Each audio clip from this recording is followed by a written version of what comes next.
बिहार में आगामी विधानसभा चुनाव को लेकर अब चुनावी रणनीतिकार और जन स्वराज पार्टी के लीड प्रशांत किशोर ने सीधे प्रधानमंत्री नरेंद्र मोदी और केंद्रीय गृह मंत्री अमित शाह को दे दी है बड़ी चुनौती।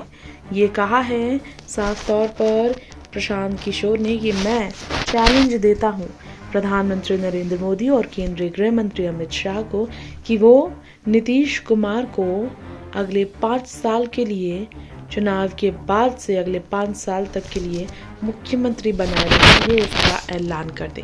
ये फैसला सुना दे एनडीए यानी कि मोदी शाह ये नीतीश अगले 5 साल तक होंगे बिहार के मुख्यमंत्री चुनावी नतीजे के बाद।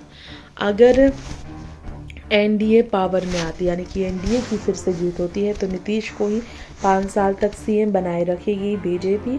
एनडीए इस बात का ऐलान कर दे प्रधानमंत्री नरेंद्र मोदी और गृह मंत्री अमित शाह। अगर वो ऐसा करते हैं तो बीजेपी पूरी तरह से मुश्किल में आ जाएगी जीतने में। जी हाँ, अगर वो ऐसा चैलेंज स्वीकार करते हैं और वो ऐलान करते हैं तो निश्चित बीजेपी को बिहार में सीट जीतने में बड़ी परेशानियों का सामना करना पड़ सकता है। प्रशांत ने कहा कि बहुत कोशिश करेंगे नीतीश फिर से पाला बदलने की।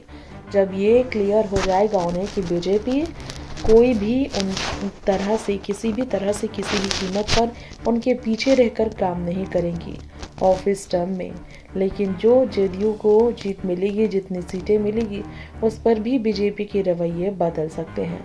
चाहे कुछ भी हो, उनके ज्वाइन करने के बाद पद पर भी खतरा बना रहेगा।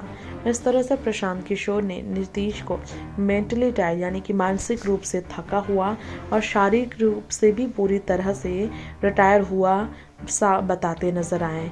ये कहना है 47 वर्षीय पॉलिटिशियन राजनीतिक प्रशांत किशोर का। नेक्स्ट 9 पॉलिटिकल बाइट से तृप्ति की रिपोर्ट।